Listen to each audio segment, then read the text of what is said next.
warahmatullahi wabarakatuh.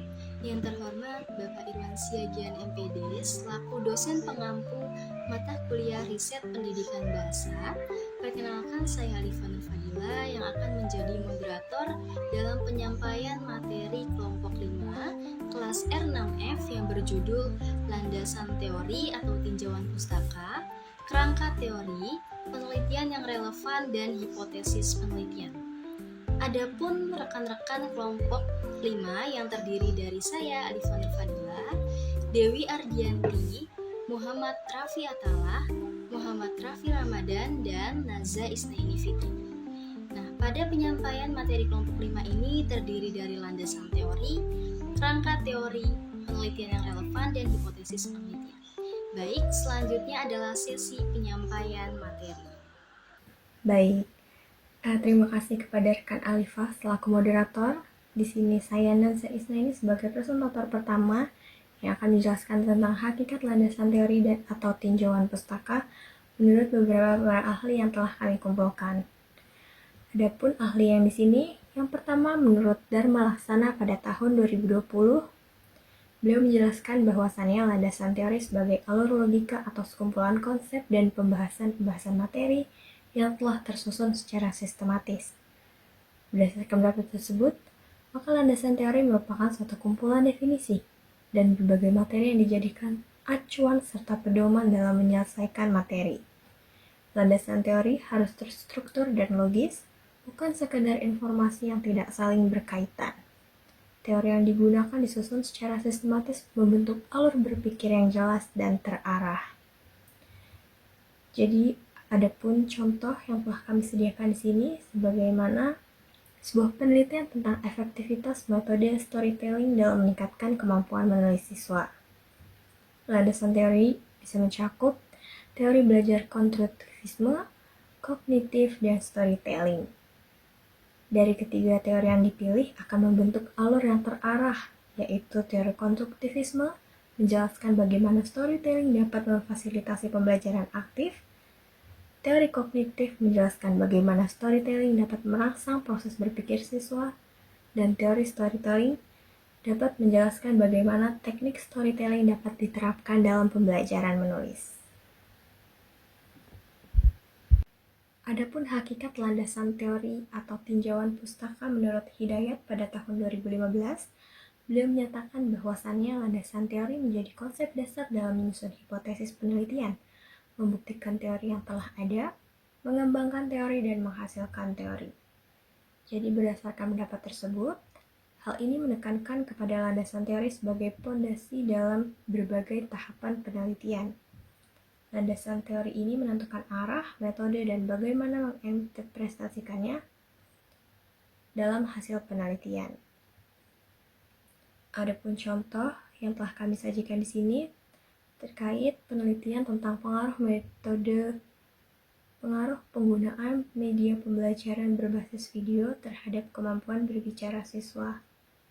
Dalam hal ini, landasan teori menjadi dasar menyusun hipotesis penelitian tersebut dengan menjelaskan tentang teori ini terkait teori belajar dan komunikasi. Bagaimana media visual ini mampu meningkatkan pemahaman dan penyampaian pesan. Hal ini digunakan untuk merumuskan hipotesis bahwa penggunaan video pembelajaran akan meningkatkan kemampuan berbicara siswa. Jadi dari adanya hipotesis dibuktikan dengan teori yang telah ada. Jika hasilnya tidak sesuai dengan teori yang ada, maka penelitian dapat mengembangkan teori dengan faktor yang lain yang mempengaruhi kemampuan berbicara siswa. Misalnya motivasi belajar, kemampuan bahasa.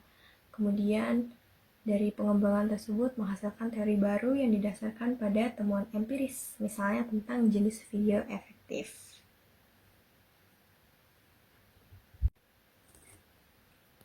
Selanjutnya masih pada hakikat landasan teori atau tinjauan pustaka yang ketiga, menurut Sendirim pada tahun 2024, beliau menyatakan bahwasannya landasan teori sebagai bagian dari penelitian adalah dasar yang kuat untuk memastikan keberlanjutan riset. Berdasarkan teori ini, landasan teori penting untuk mengarahkan fokus penelitian, menjelaskan kerangka berpikir, dan menghubungkan penelitian yang sedang dilakukan dengan penelitian-penelitian sebelumnya. penelitian menjadi konsisten dan tidak melenceng dari tujuan ilmiah, serta tidak berkontribusi melanjutkan penelitian sebelumnya. Tanpa landasan teori yang kuat, peneliti bisa jadi tidak jelas arah tujuannya, atau bahkan hanya sekedar percobaan. Adapun contoh yang telah kami sediakan di sini, terkait peneliti akan melakukan penelitian terkait penerapan model pembelajaran project-based learning dalam meningkatkan kemampuan menulis cerpen. Maka peneliti harus menyiapkan teori-teori yang kuat terkait variabel yang telah dipilih, dan kemudian teori harus sudah mengenai model pembelajaran project-based learning dan teori menulis cerpen.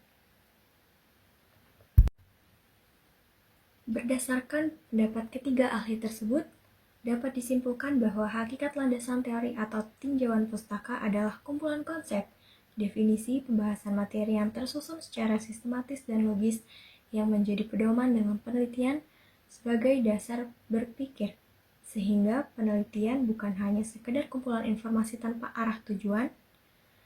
Landasan teori memegang peran penting dalam setiap penelitian, dari mulai menyusun hipotesis, membuktikan teori yang telah ada, mengembangkan teori, hingga menghasilkan teori baru. Melalui landasan teori, peneliti dapat memilih metode yang tepat, menyusun rumusan masalah yang terarah, dan menafsirkan hasil penelitian secara ilmiah. Tanpa landasan teori yang kuat, peneliti rentan kehilangan fokus, menjadi tidak valid, bahkan tidak memiliki nilai ilmiah. Dengan demikian, landasan teori merupakan landasan utama yang menjadi fondasi yang mengarahkan fokus penelitian, membentuk kerangka berpikir, serta menghubungkan penelitian baru dengan kajian-kajian sebelumnya, sehingga peneliti dapat berkembang secara berkelanjutan dan teruji secara ilmiah. Setelah kita sama-sama tahu terkait hakikat landasan teori atau tinjauan pustaka, di sini saya juga akan menjelaskan tujuan utama dari tinjauan pustaka menurut Hozairi, Buhari, dan Heru pada tahun 2020. Pada poin A, tujuan utama dari tinjauan pustaka adalah untuk menyusun teori yang kokoh untuk mendukung penelitian. Pada poin B, untuk menemukan celah dalam penelitian sebelumnya. Untuk poin C, merancang metodologi penelitian yang sesuai, dan yang terakhir adalah meningkatkan kepercayaan terhadap hasil penelitian. Pada salin berikutnya akan kita kupas satu persatu. Poin yang pertama yaitu menyusun teori yang kokoh untuk mendukung penelitian. Adapun menurut Hozairi, Buhari, dan Heru pada tahun 2020, dengan memahami berbagai teori dan konsep yang relevan, peneliti dapat menyusun pertanyaan penelitian yang lebih terarah.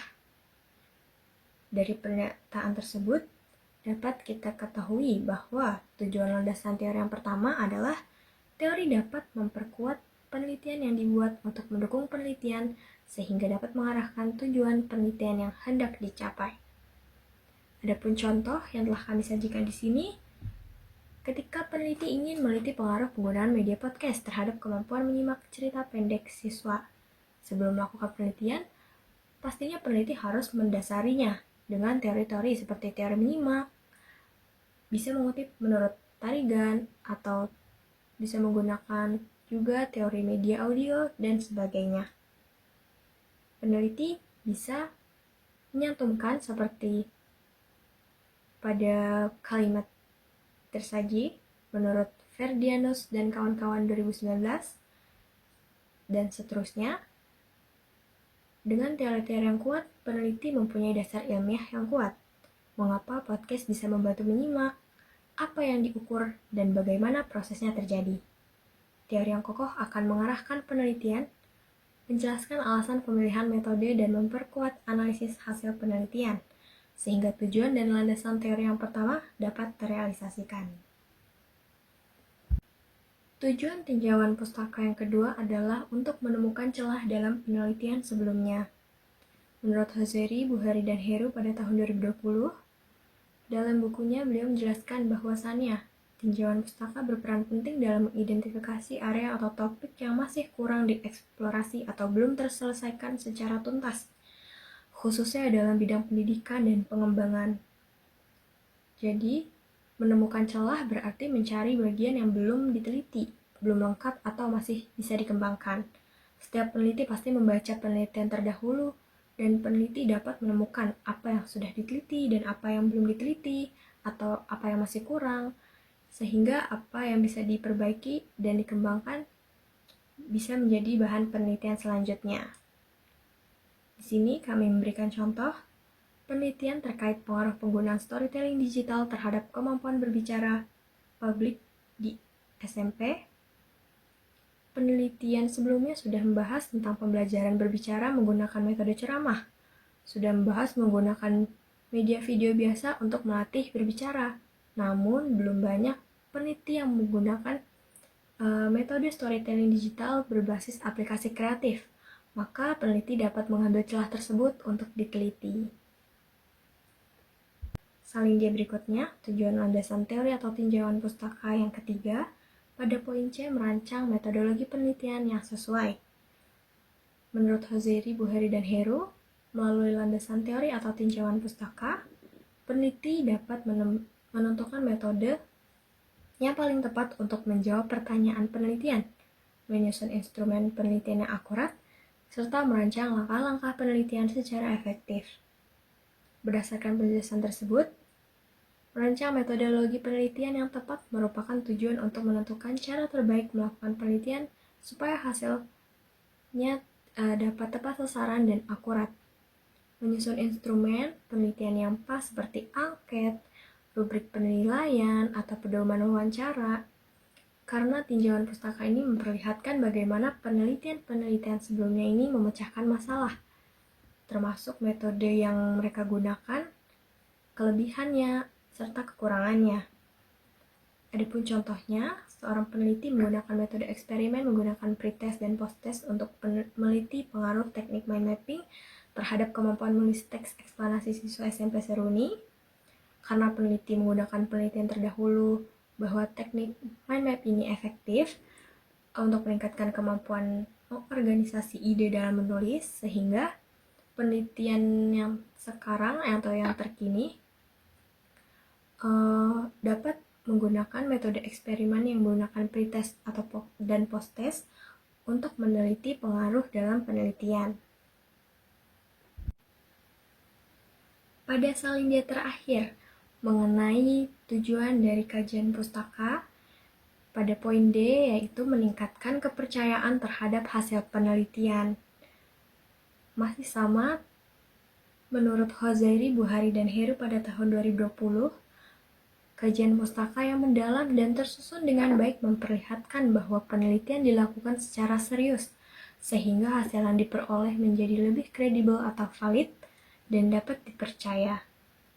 Jadi berdasarkan pendapat tersebut, tujuan landasan teori yang keempat ini adalah untuk meyakinkan orang lain bahwa penelitian yang dibuat ini memang benar-benar ilmiah dan sungguh-sungguh, tidak sekedar pendapat pribadi, tetapi berdasarkan teori, konsep, dan dikuatkan oleh penelitian sebelumnya. Adapun contoh yang kami sajikan di sini, di dalam penelitian, peneliti pasti mengutip teori dari pendapat para ahli sehingga kebenarannya dapat dipercaya. Adapun contohnya yang tertera di sini, sebagaimana yang telah tersaji dalam salindia.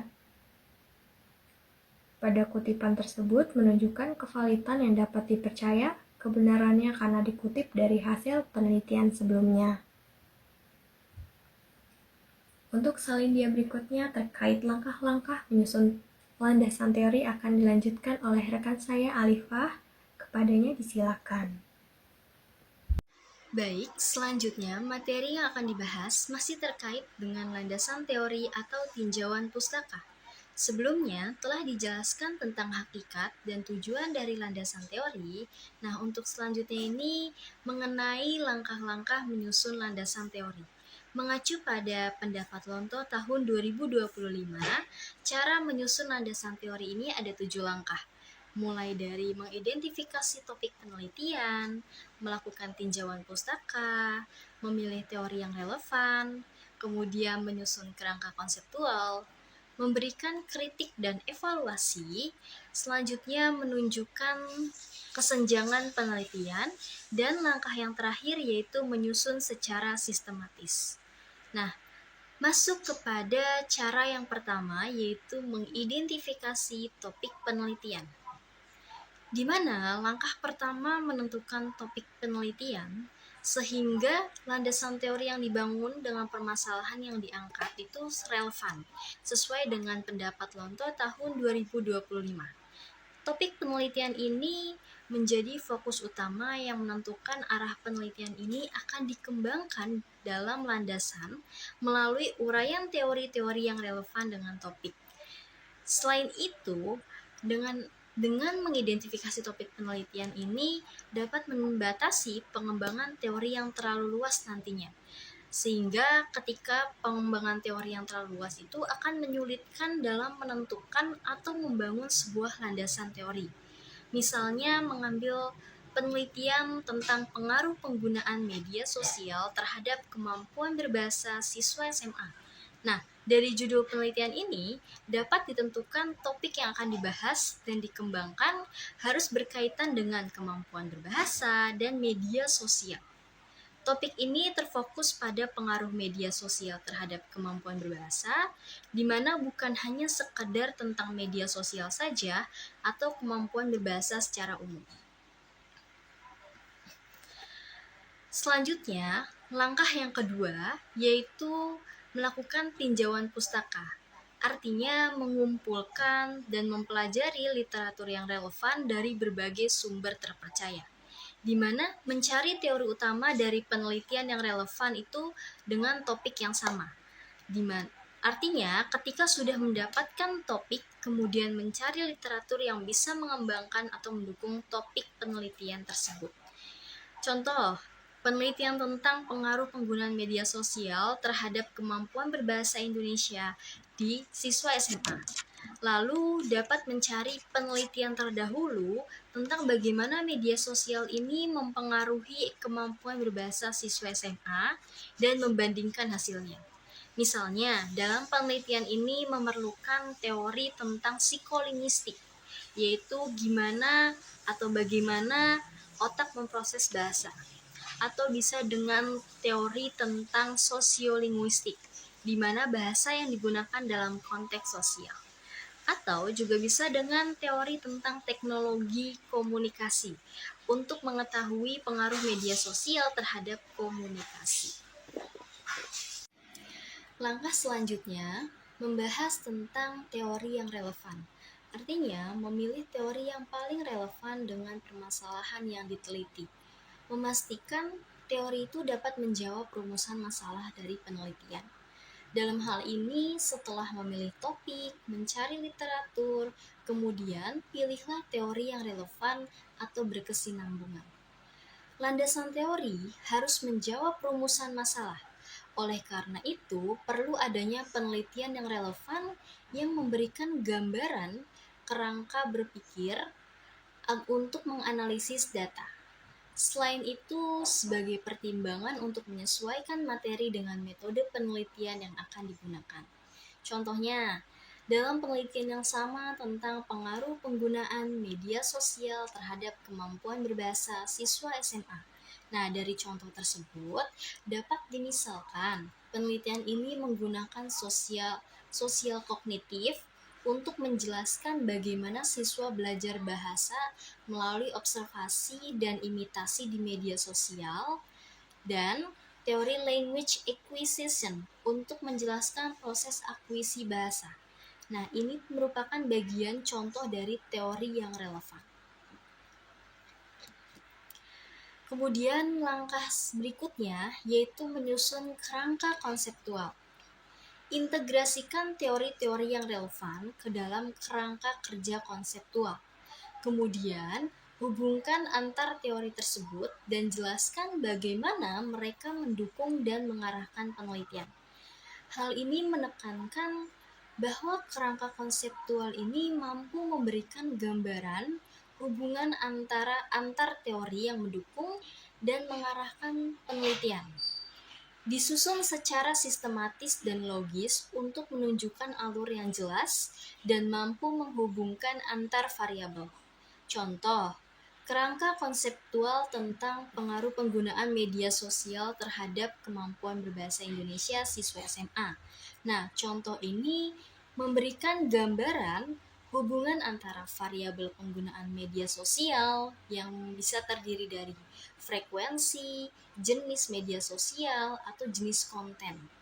Lalu, variabel kemampuan berbahasa, di mana ada kemampuan menulis, berbicara, membaca, dan mendengarkan.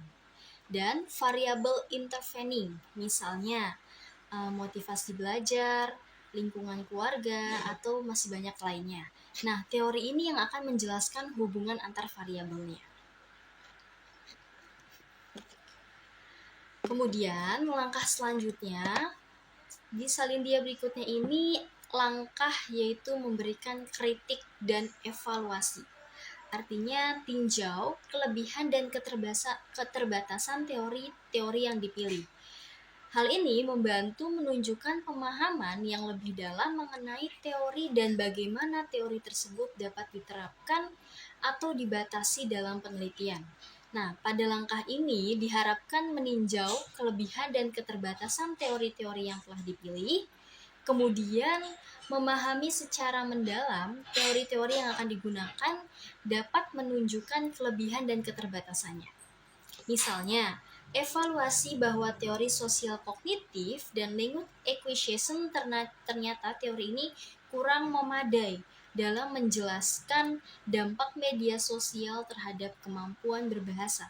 Nah, contoh ini perlu dievaluasi kelebihan dan keterbatasan teori tersebut sehingga mengetahui alasan mengapa teori tersebut kurang memadai dalam meningkatkan kemampuan berbahasa siswa melalui media sosial. Untuk langkah selanjutnya yaitu menunjukkan kesenjangan penelitian. Sertakan kesenjangan dari penelitian sebelumnya dan jelaskan bagaimana penelitian akan mengisi celah tersebut. Dari uraian tersebut dijelaskan bahwa perlu melakukan identifikasi untuk mencari kesenjangan dari penelitian sebelumnya dan menjelaskan bagaimana penelitian akan mengisi celah tersebut. Melalui identifikasi ini dapat menunjukkan relevansi dan kebutuhan penelitian. Sebagai contoh, sebutkan bahwa meskipun sudah ada penelitian tentang pengaruh media sosial, ternyata masih sedikit yang secara spesifik itu membahas hubungan antara platform, misalnya platform TikTok, Instagram, atau yang lainnya, dan kemampuan berbahasa siswa SMA. Nah, di sini mengambil responden itu SMA. Nah, ini bisa diganti dengan SMP atau jenjang sekolah lainnya. Penelitian sebelumnya itu mungkin banyak fokus pada dampak negatif media sosial terhadap bahasa baku. Kesenjangannya adalah kurangnya penelitian yang meneliti dampak media sosial terhadap aspek lain dalam kemampuan berbahasa, seperti kemampuan menulis kreatif atau mungkin kemampuan berbahasa lisan informasi. Nah, hal tersebut ini yang akan mengisi celah dengan meneliti pengaruh media sosial terhadap kemampuan menulis kreatif atau kemampuan berbahasa lisan informasi. Selanjutnya, untuk langkah terakhir dalam menyusun landasan teori itu, susun secara sistematik. Buat penulisan landasan teori yang runtut, dimulai dari pengantar, tinjauan teori, pembahasan hubungan antar teori, hingga kesimpulan kerangka teoritis. Dari penjelasan tersebut, langkah ini meminta untuk membuat landasan secara sistematis. Dengan menyusun landasan teori yang sistematis, mampu memperlihatkan keterkaitan antara teori-teori yang digunakan dalam sebuah penelitian. Contohnya, landasan yang sistematis ini terdiri dari struktur. Misalnya kita mengambil penelitian yang sebelumnya dijelaskan yaitu pengaruh penggunaan media sosial terhadap kemampuan berbahasa siswa. Nah, strukturnya ini terdiri dari pendahuluan di mana menjelaskan secara singkat tentang pentingnya landasan teori tentang topik penelitian yang dipilih. Kemudian teori utama, misalnya teori utama penelitian tersebut ada dua, yaitu sosial kognitif dan language acquisition. Maka selanjutnya adalah membahas dua teori tersebut secara mendetail. Kemudian menghubungkan antar teori. menjelaskan bagaimana kedua teori tersebut ini saling mendukung dan berkaitan satu sama lain. Lalu memberikan kritik dan evaluasi, artinya untuk mengetahui kelebihan dan kekurangan teori yang digunakan. Dan yang terakhir itu kesimpulan landasan teori, memberikan penegasan bagaimana teori yang dipilih ini membentuk dasar untuk sebuah penelitian. Nah, baik itu tadi materi yang dapat saya sampaikan. Untuk materi selanjutnya akan dilanjutkan oleh rekan saya. Terima kasih.